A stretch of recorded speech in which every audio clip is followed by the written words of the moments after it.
I ran into Professor James when I was visiting Carlisle. I was looking for a cafe in which to pass an hour before my lecture. He was searching through one of the rubbish bins in the alley beside the cafe, presumably for food. I did not, of course, recognise him at first, but my attention was drawn to the curious way in which he approached his task. A combination of reluctance, distaste, resignation, and, I dare say, delicacy. I must have paused mid-stride as I watched, for he became aware of me and turned his face in my direction. "Professor James!" His response to my exclamation was a brief expression of what I must call delight, which he quickly suppressed. I'm not suggesting that he was unhappy to see me, for it was some time, I believe, before he recognised me, but it was a natural progression of emotions. Warmth at hearing his own name called, rapidly followed by the painful recollection of his own situation that passed across his darkened face. We stood for some moments in silence, each regarding the other and reflecting, no doubt, upon the stories that our respective appearances implied. I with my dark suit beneath the Donegal tweed overcoat, the Paul Smith scarf and leather brogues, the academic briefcase. He in a coat of similar provenance, but long worn beyond the possibility of rehabilitation before it came to him. Wearing corduroy trousers, held up, I am not in doubt, by a piece of knotted string. The uppers of his trainers already parting company with their soles. I've always been something of a peacock, and since achieving some modest academic success, I have taken care to cultivate that image. My choice of attire is, and I hope has been recognised as, a subtle distancing of myself from colleagues who choose to present themselves as one of the boys with their denim jeans and leather jackets. I'm from genuine working class stock, and therefore I dress up to celebrate. And being invited to share my thoughts in the far-flung provinces of the kingdom is still, for me, a cause for celebration. Without the support of Professor James, however, all those years ago, I would not have set foot upon, let alone climbed, the ladder of academic recognition. It being apparent to me that he was lost for words, I spoke my name, adding the year of graduation. He smiled, uncertainly, but did not answer. "Let me buy you a coffee," I said, "and a bacon butty. I was just going to have one myself." He hesitated, but the law of food and the promptings of hunger could not be denied. I should have thought it through, of course, though in fairness, it should be said that he didn't smell so bad. "Hey, you can't bring him in here. This is a food handling area." The girl behind the counter bulged like an overripe fruit. "Health and safety," she said. The professor halted behind me at the door. She was right, of course. The mere act of him crossing the threshold would undoubtedly have breached several regulations and utterly compromised their hygiene regime. "You wait there," I told him. "I'll get them to go." And with a twinge of discomfort, I closed the glass door on him. "You want to be careful," the girl said as she put up our order. She leaned closer and softened her voice. "Fleas can jump a good 18 inches, you know." "Can they?" She nodded, handed over a brown paper bag with the bacon butties in, and 2 capped polystyrene cups, one stacked on top of the other. "You ought to get him down to the social services," she said.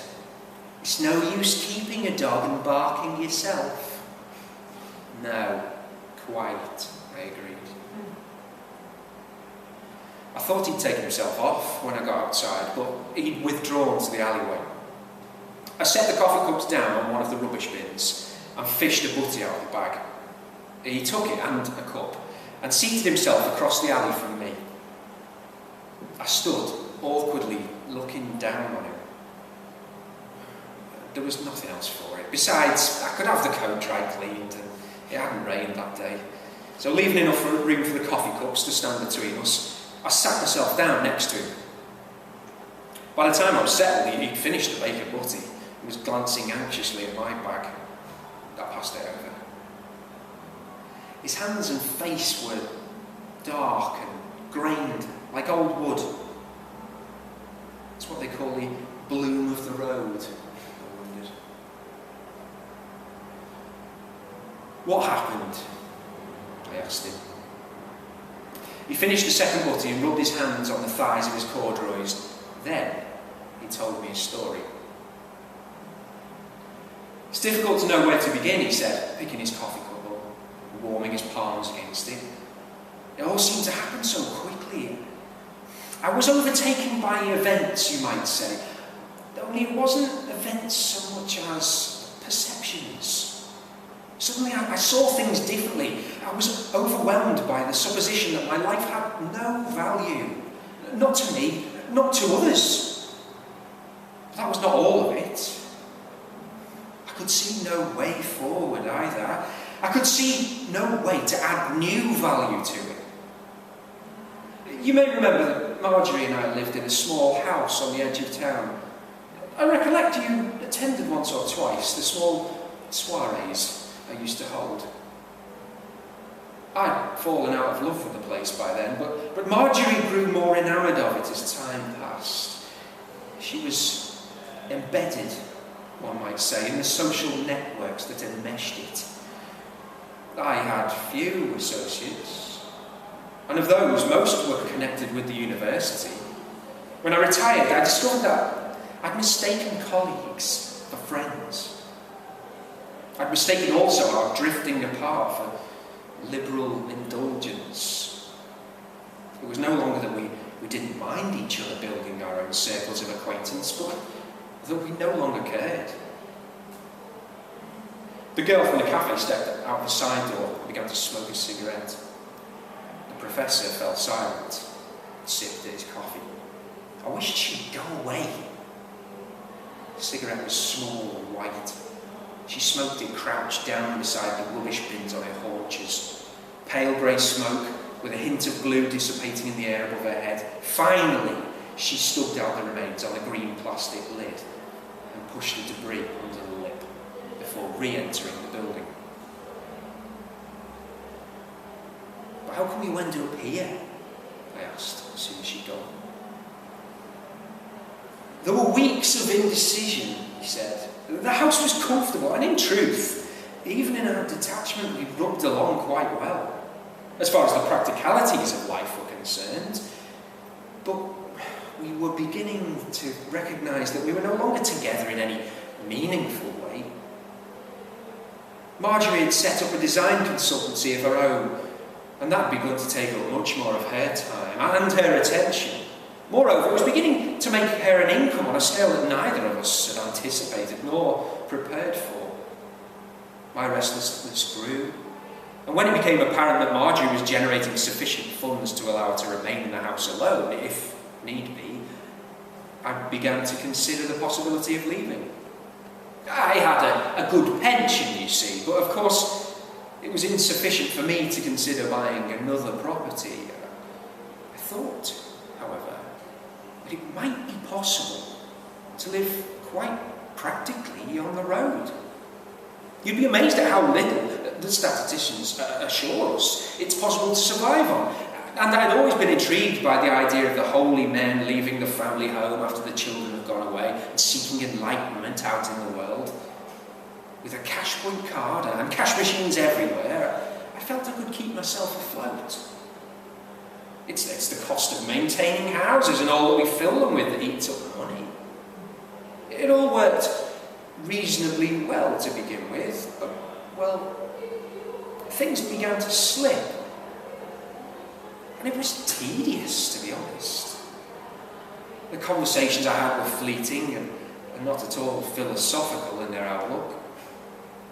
After a while, I took a look at myself in a Curry's window and thought, maybe the time had come to get myself cleaned up, refurbished.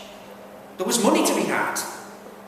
My pension had been going in, and I'd been careful about what I drew out. I needed a shot of capital, a change of clothes, a bath, a good meal, a good night's sleep. It seemed foolish to draw a large amount of cash out on the street, so I thought I'll pop into the branch and get it over the counter.